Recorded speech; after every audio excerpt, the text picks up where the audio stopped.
groovy. Welcome to Horror After Midnight. I'm your host, KC, joined tonight by Slinky Shallow and Saul Guy. Thanks for having So me back guy, on, what's guys. up? Hey, long time no see, man. I missed you guys. Shit, it's been forever. Yeah. Been dealing. Oh yeah. So yeah, Hatchet dose. As in Dose. Hatchet Part 2, Hatchet Harder. Oh shit. That's my favorite one. Favorite one of the series, guys. I'm like, ooh, I was licking my chops at this shit. I was like, yeah. A lot of people, this is their favorite series. Yeah. Mm-hmm. People don't deserve the original, but yeah, I agree. Oh there. yeah. Oh yeah. Well, it's cool that Adam Green does this. Like he loves 80s horror movies so much that he created this franchise that's it's just bonkers, man. That's the thing. Like it's just cool. It's cool. And Well, he's officially reached cool status now, Victor, because he has an action figure from NECA. So yeah, that's right. Oh shit. we The figure legend of watch Victor him. Crowley grows. It's cool. It's one of the cartoony looking ones. So it looks like Oh, the Tear Tunes. animated show. Yeah. Oh shit. Yeah. So that's good news to fans. Loving it. Oh, hell yeah. All right. So we'll just jump right into it, I guess. Hatchet 2, Dose, Hatchet Harder. Released in 2010. Directed by Adam Green, written by Adam Green. From Dark Sky Pictures. The budget was $800,000.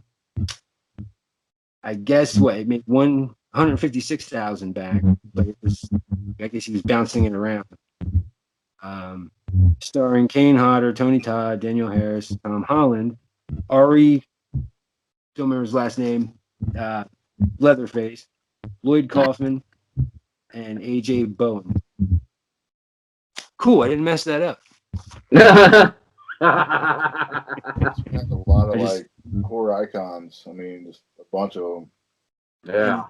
Yeah, that's again. That's it's That's pretty cool how he did that, man. He did it as like a throwback to everything because I mean, not only do you have Leatherface in here, but you have one of the main characters from You're Next. You have Tom Holland who created Chucky and Psycho 2 or Psycho 3, and I believe this is like his first acting that he'd done like in a long time. You brought in Daniel Harris that took over Tamara Fieldman, who was the original Mary Beth, and I was like, oh shit, the legend of Daniel Harris is growing too. Damn.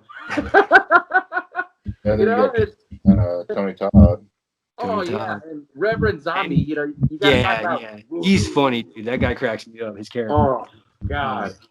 And what? Jason himself, Kane Hodder. You know. Yeah. People. Woo. They're The all baddest horror royalty rapper now. out there. Yeah. Damn. So it's cool. Like I said, it's cool that he does this. I like directors that they throw back to what influenced them, but Adam does it with like glee. Like it's just kind of. I always think of like Tom Savini and Tasso Stavrakis on the set where he's like, "Pump the blood, man! Pump the fucking blood!" And it's like, so it's cool. It makes me think of that back in the day. First impressions. Let's have them. Oh Whoever shit. wants to go first, man. JC, you go, partner. All right. First impressions. I mean, the movie all around awesome. All the horror icons that are in it. Then you got it's like the massive amount of like blood and gore. It's just like over the top. Some will even make you laugh, like the chainsaw scene where he's like got this gigantic chainsaw and he's like cutting these two dudes in half, and you see some testicles drop. It's just an awesome. It's like Looney Tunes, man. Like I think there should be an Acme sticker on the side of that chainsaw. Oh man. Well, you know what's funny? I actually was looking up, is their chainsaws actually that fucking big? And because of this movie, I found out more about lumberjacking, that they do have different chainsaws that are like long, thin, and wide. Depends on what tree you're cutting down. And that was meant for a fucking like sequoia big ass tree. And he cuts through two dudes like nothing. It's just, some of the chainsaws you see, you're like, what is that? Oh. It's a real chainsaw. Like Yeah. Yeah, y'all know I have a chainsaw gasm when it comes to chainsaws. So when I saw that, man, I was just like, oh. I almost grabbed mine for the show. I almost had it here. So I was going to be like, chainsaw, and, you know, be a nerd. So. Oh, hell yeah. Oh, man, dude. So, all right, what are your first impressions when you saw it? Were you like, what in the hot fuck is this? I'm gonna tell you straight out. I didn't see it in theaters. I remember seeing hear all the rumblings, and then I remember going into I can't remember if it was Best Buy or Walmart, but I saw the DVD there, and I said, "Oh shit, they did the second one."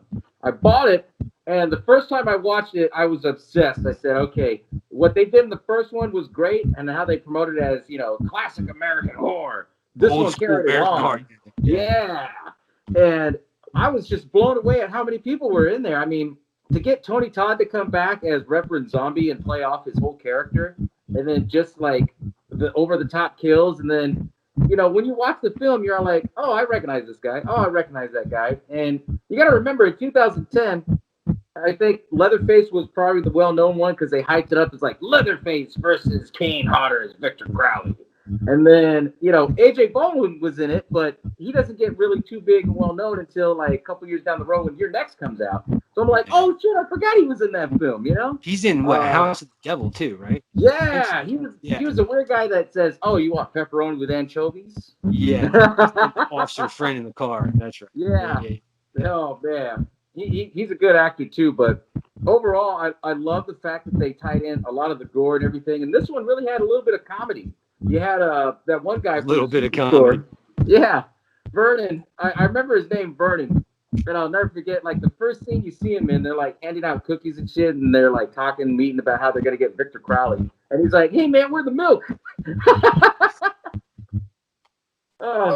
also says, what's the deal with these cookies? We just get one each, or what's going on? Yeah.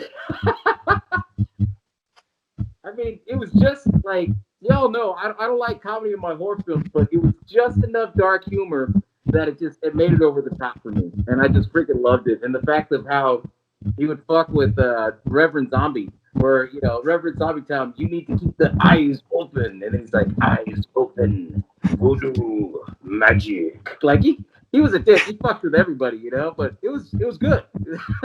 I mean, I enjoyed the hell out of it. I saw it for the first time, and I must have watched it like 10 times on repeat that night. I'm not kidding. Like, it was over the top. I was just like, this is fucking amazing. And it's part of the new generation. Yeah. What is it? We can call him the Splat Pack, I guess. Yeah. Because it was like him, Adam. It was Adam Green, like Eli Roth. There was a group of them, I think. Yeah. But yeah, I was way late to the party on this. Then I was late for Hatchet 1. It was a movie stop line, walking around, and I was like, oh, hey.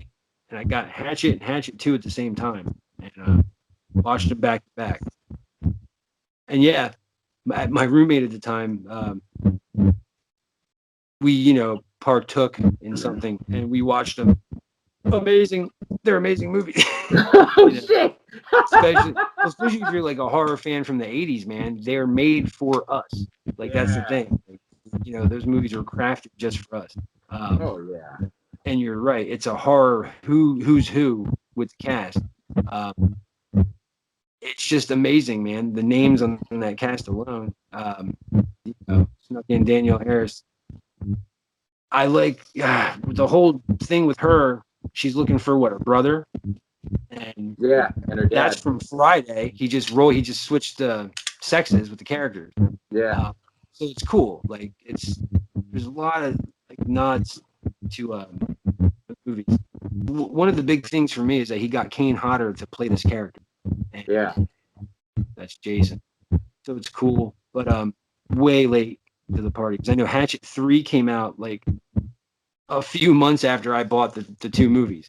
So it's like, yeah, I wish I could have saw them in theaters though, because these movies kind of, to me, I think lend themselves to a theater experience where it's like you're in the theater with a bunch of horror hounds and everybody's fucking losing their minds and stuff. Yeah. So yeah, I would have liked to have do what? I saw them all in person. Yeah, I didn't see any of them in theaters. Yeah, see, I saw them. But yeah, no, great Great flick, dude. Like, oh shit. Yeah, and 3, I don't know if you knew this, but the guy that played Leatherface, R.A. I can't remember his last name, but him, Kane Hodder, and Danielle Harris, them 3 have a paranormal team together too. Yeah, that's right. They do chase ghosts out there in L.A. That's right. That's right. Yeah. Because I knew Kane and Danielle did something. Couldn't remember what it was. Yeah, they were on Yeah, no. See, Ghost Adventures a while back. Yeah. Well, you know Yeah, what? bear You with came us, in guys. time, man. You came in time because you saw 1 and 2, and then 3 came right out after it. Like you were still in the prime of it, dude. Well, because I was like, who the f is Adam Green? Like, who is this guy? And you know, not to get off topic here, but like his other movies, Frozen, dude, that's a creepy movie. Like, it's very simple to explain. You get stuck on a ski lift. The shit goes bad quick. Yeah. And then what is it? Digging Up the Morrow. I have that. That's a pretty cool found footage movie, I guess. If you haven't seen it, check it out. But he's not a bad director, man. I have Chillerama, but I haven't watched it yet. I don't even know what that is. I don't know if it's a bunch of different movies or something. The cover's real busy. Like there's a lot of shit going on the cover. But no, I think he's a solid horror director, man. I really do. Because I've seen more stuff that I liked from him and haven't liked. Yeah, I don't know where I was going with that, but you know. But like, it's all good, man. Yeah, because it was James Wan, Eli Roth, that little. Yeah.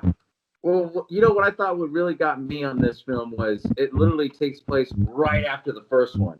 That's what hooked me in, and I was like, "Oh shit!" So they didn't do no Friday the 13th shit where it's like, you know, different cast, different view, and 5 years later, whatever. Like, it literally took like all together with it, and the beginning part where you see Mary Beth, you know, played by Daniel Harris.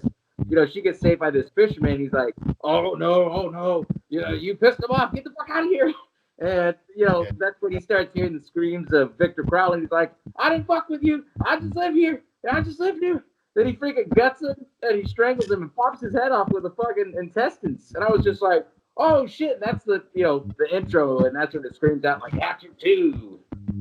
That's how they started. So you can only imagine, like, oh boy, this is great. So, yeah.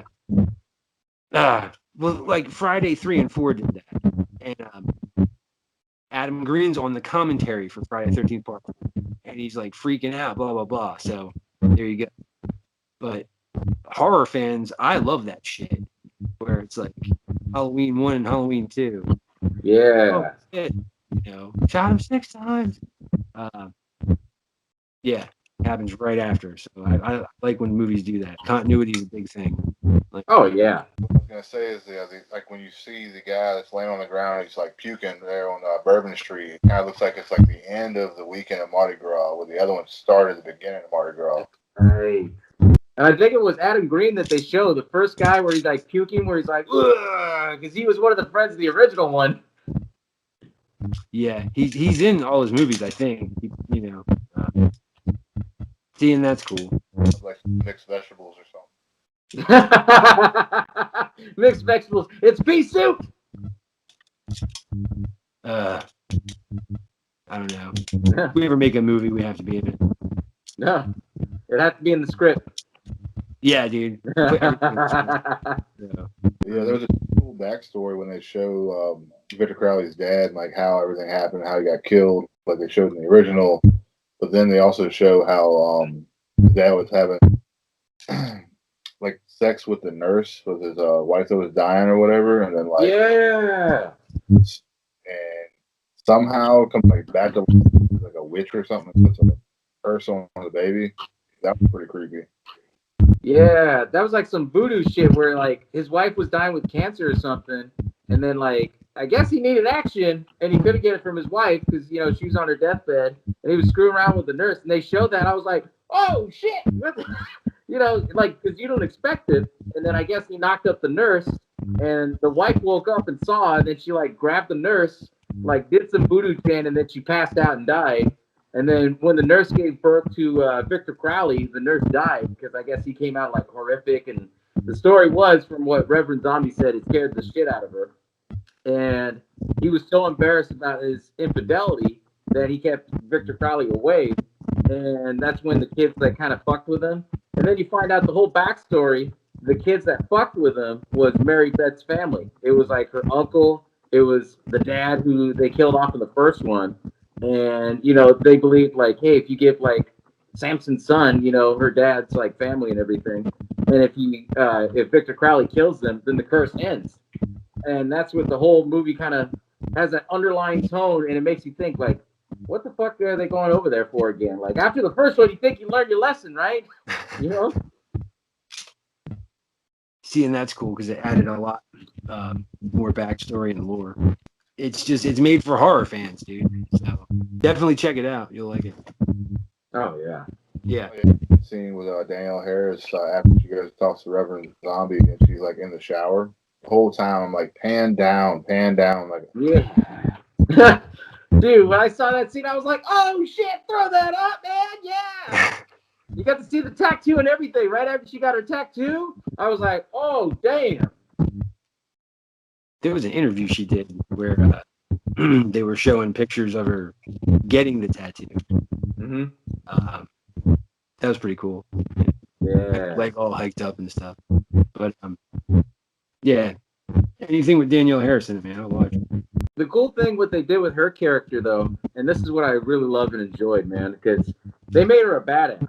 And in most of the films, like in the original Halloween sequels, she was a kid. And Rob Zombie's remake, she kind of showed a little bit of badass.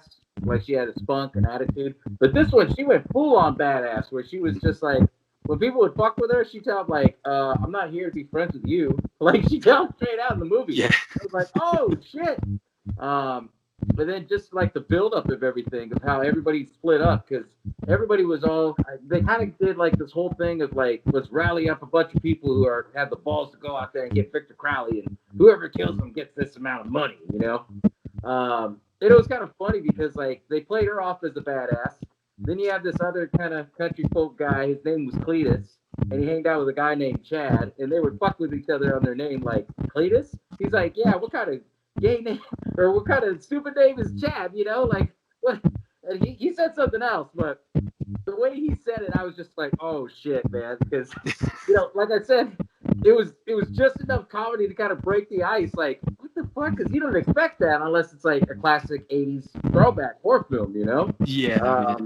A lot of stuff that he did in this film, obviously you can't get away with now, released like big nationwide. I mean, you know, the nearest film that did something like that was The Green Inferno, and everybody flipped out about that one, you know? But with Hatchet, I mean, it was cool because there was a lot of character development that told you the stories of everybody. You know, like A.J. Bowen, he wanted to get the bounty money because he had a girlfriend he was going to marry. And then his ex-wife, who still wants him, came around. And then it was just this whole kind of cat and mouse game. And then finally they just said, fuck getting Victor Crowley. And they started screwing around. Victor Crowley comes to chop off his head. And then she doesn't even notice it while they're still having fun. And then all of a sudden she gets up, and then that's when he like guts her. Like, what? I was like, oh, shit. And again, sex equals death. So that's a fucking trope from the 80s, you know. Yeah. Cuts his head off, he fucking like starts like hitting it like really hard from the back. Oh shit! KC, we're called out, dude. Oh, there we go. There we go. See? Nuggets of wisdom. I love it. Let me tell you this. It sounds like a round of applause. Let's just say that, like. It's like a slow clap build up. Like, yeah. Oh shit! It was something different because, like I said, you rarely ever see that in horror films. I mean, unless you're like going for the niche of like straight up extreme gore or whatever, slashers. But when you see it in Adam Green's film, it was just like, holy shit! Like, because you know that's what made Hatchet Shoot fun, and I think it's everyone's favorite because there's so much character development where everybody kind of fucks with each other. They had this one guy in there, he didn't talk, and then towards the end when the chainsaw thing like came up and he cut him from like waist up, and their testicles dropped. That was the only time that he actually talked, and he was screaming. Yeah. And then he had that one other guy that's like all about food. That, like I could have swore he's like a stoner or something. Because like, earlier he's like asking about the damn cookies, and then on the boat he's talking about like chicken and biscuits and gravy. That's oh my god, that shit's funny, dude. You know, you gotta laugh. But I actually had that as my ringtone. And chicken and biscuits and gravy. And the looks I get from people looking at me, and I'm like, no, it ain't that bad. It's from Hatchet 2. Go watch that movie. You'll see. Oh, that's funny. That's funny. Oh shit! I thought the coolest thing is when they hyped it up that Leatherface versus Kane Hodder was going to be like in this film, and I was like, oh shit, no way! So they show R.A. Mahaloff, and you know, if you've ever met him at a con or anything, the way he looks in the film is the way how he is outside in like the real world. Like he dresses up in biker gear and everything. He's a badass because he's a big dude, you know. Mm-hmm. I barely come up to his waist because he's freaking tall. But the way that they presented him, he was like, all right, fuck this guy. And it shows that they're like doing like a battle where they're shoving each other like the Terminator, and they start like beating the shit out of each other. And finally he puts his head like on a table, and then he's like, no, kicks his head, and you see like it's severed off, like slides through your table, and his eyes blink. And I was like, oh shit. That to me, that was kind of like a wink to Brain Dead. Yeah. Yeah. Because with the I kick ass for the Lord, right? Yeah. Yeah, that's right. Because it's got two different titles, so it took me a second. Shouldn't have touted it as Leatherface versus Victor, but it's crazy that they did it in part 2 because they did it in the follow-up in part 3 because you have Derek Mears as the new Jason, and he also played Predator. He was going against the Jason we all know, Kane Hodder, and I was like, fucking Jason versus Jason. This is like some Mortal Kombat shit here now. I like Derek Mears too. Like he played really good Jason. So. Oh yeah. This one like kills you like so over the top, and you got like the propeller kill when he fucking like sticks his head into the propeller and like half his face is gone or his whole head. Oh, I forgot about that one. Holy shit, that one was brutal. And you see all the bubbles. Oh man, I thought one of the best endings to this. Well, one of the best endings. I thought the best part was towards the end where everybody thought that, you know, Tom Holland, he played the character of Uncle Bob, and everybody thought like, you know, oh, that's Mary Beth's uncle, right? And so Reverend Zombie, when he was feeding him to Victor Crowley, and you see Tom Holland, you know, he's like, come at me, you hatchet-faced fuck, and he's like fighting with him and shit. And then that's when Reverend Zombie's like, see, now the curse is gone. And she's like, I gotta tell you something. That wasn't my real uncle. My real uncle passed away, but that's my dad's best friend, who I call him as my uncle. And it's like, oh shit. And then Victor Crowley tears down the door, and he's like breathing. And you know, Kane Hodder just like, I was like, shit's about to get real. He's got a vocabulary of movement that he does. Yeah. It's just like, oh, he can express, he can emote through his body. It's cool.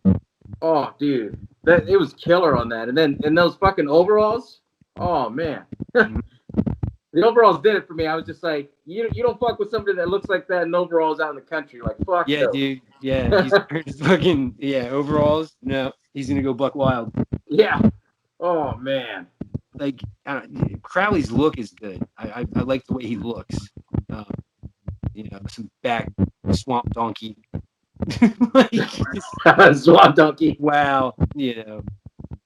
What was that, Casey? So if I saw him out in the woods somewhere, I wouldn't want to fuck with him. Fuck right? No, dude. Dude, he fucking had muscle on top of muscle on top of fucking muscle. That was like Brock Lesnar, like this, like fucking breaking his fucking face off, just like squeezing it. Well, because Kane Hodder's pretty built, and so you take, you know, his size anyway, and then you put him in like the rubber suit and shit. He boom, you know. Yeah.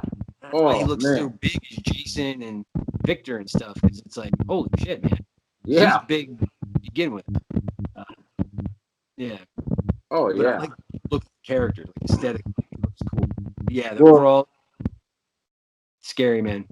Oh yeah, you know, and what's crazy is that they changed up Victor Crowley in part 2 from part 1. I don't know if you guys caught that. Probably. You didn't catch that? Probably not. I don't know. They changed up his makeup a little bit because in the original one he looked more like human, but this one in part 2 they showed a little bit more deformity, so he kind of looked like what's his name, Rocky from The Mask. Okay. Oh Yeah, yeah. Okay. All right. yeah, and they show like in the first one he has a gash, but they don't explain anything. But then in part 2 you see the reason why he gets the gash because like the kids fuck with him and then they like knock over his lantern and then like the place is burning down, so Victor can't get out, so his dad's like cracking the fucking door with a hatchet, goes right through and hits him right in the freaking forehead. And you know the way that they showed it too is just the fact that like they changed up the hair, they changed up the face. He had the white eyes in the original, and this one he had like real, like legit eyes. And you know when you see the real eyes versus the white eyes, it was just like, oh shit, because you know Kane Hodder's movement where it's just the eyes move. Oh man, like Yeah. that was It's badass. creepy, man. Just his movements and stuff. I love it. Yeah. Well, they But did it in Friday the 13th, so I guess Adam was like, "Fuck it, I'm doing this one." oh shit, that's right. Part 2, he changes literally from movie to movie. But part 2, part 3, part 4, he looks different in all of them. Yeah. So, but yeah, no, I didn't even catch that, man. Seriously. Mm-hmm. I didn't realize it was different. I thought it was pretty. Yeah. See, it's because I'm staring at the overalls. You're staring at the overalls. That's his hockey mask. Is his fucking overalls. You know what I mean? Yeah. Well, you know what's cool with Kane Hodder? I mean, he's a master of what he does, dude. Because if you were to put Victor Crowley against Jason Voorhees, you could obviously tell them like apart distinguishedly. You know, like Victor Crowley, he's more like this, and he's like up and down, versus Jason who just stands there and he's just like overpowers you, and then he breathes up, and then he comes after you at his own pace. Victor Crowley, like he'll come at you at his own pace, and then he's like, "You're fucked." Because now when you get him running, that's when you're deep shit. That's funny. Yeah, no, it's cool because you're right. He created these two different characters. Each one they're very different from each other in their movements and stuff. So, yeah. And again, that goes to show you how badass Kane Hunter is. Oh yeah. And in most of the kills and everything, I'm usually not paying attention to his face. I'm usually paying attention to whatever he's ripping apart or cutting off. Yeah. What's in his hand? Yeah. And you know, I gotta hand it to the sound effects guys, man, because like the sound effects that they did with like all the squishing, the bones breaking and shit, like, I mean that's talent right there. I mean, it's not just putting goop in a bucket and like, it's like you gotta break twigs, you gotta know how to do these like skin rips and shit, like, you know, and like hearing some of those sound effects, like even now thinking about it, like I'm cringing. I'm like, ooh, that shit fucking hurt. You know. Bones popping, stuff like that. Like, yeah. Those Foley artists are nuts, man. Those guys, I like watching them, do what they're doing because it's like they'll have a watermelon for the squish squash, Oh shit. So it's crazy to see what they use, man. Yeah. It's awesome. Yeah. Something about bones popping gets me. Like it's, Ugh. rip, crack. Ah. Yeah. Oh, man. You know, and what's crazy about it too, I know a lot of people trip out on this. You see the same Asian guy from the second one as you do in the first one. And in the first one, he gets killed off, and everyone says, why did the Asian guy die in the first one, but he's back in the second one? Well, they tell you in like very quick, if you don't pay attention, they tell you super quick, like, oh, that's his twin brother. Which I thought was pretty cool. I was like, oh, that's pretty clever, you know? So his twin brother comes along, so he's trying to look for his brother in there now. But what's fucked up is that he also dies. He gets the belt sanded to the face. Yeah, he tries to hide, and then all of a sudden, Victor Crowley, you know how he is. He tears down the fucking wall. Yeah. You can't hide. Just keep running, dude. Just keep running. Yeah. Hits him in the back with the hatchet, and then he takes the like sand or whatever to his head, and then smashes his whole like head into the wall. That's right. He did use the fucking hatchet. He threw it at him, and you hear that sound effect. Yeah. Looney Tunes. Oh, damn. Yeah, that was brutal. But what did you guys think of the ending, though? The ending, super bloody, pretty nice, gory as shit, and nice ending. But it's kind of like instantly where like the credits just roll. That's how you knew a sequel was coming. That's how you know a part that's 3 the was thing. coming. The way it was ended, it was like, all right, well, that's your guarantee, that's your bet, you know. Final word on the flick.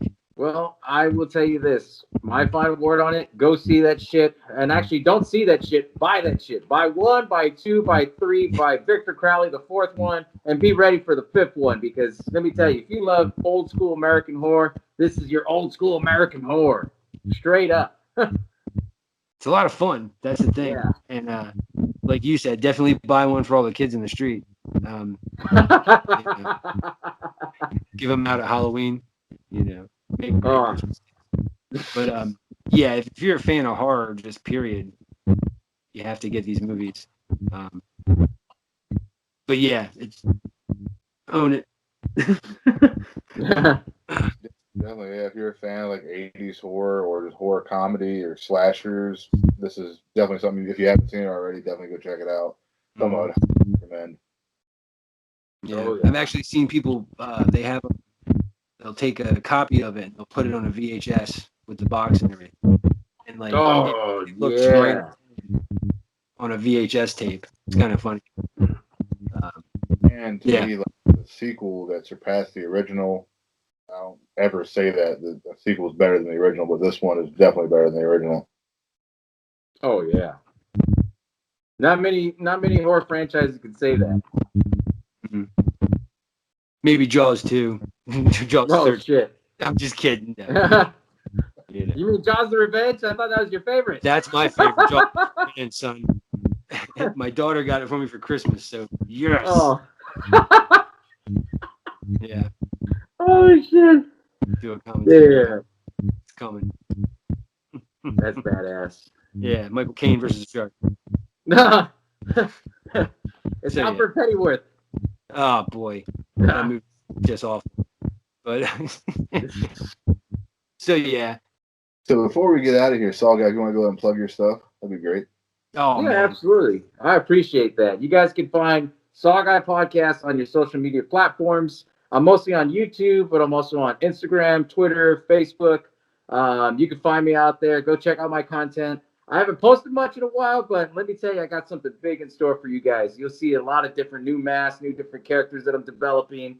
I'm working on a mask giveaway for you guys, but more info on that, you guys will find out. And maybe I might have my guys, Slinky's Liquor Pond and Video help me out, right? Sweet. Love to. Awesome. All right. Let's get out of here, man. All right. See you guys later. Thanks, guys.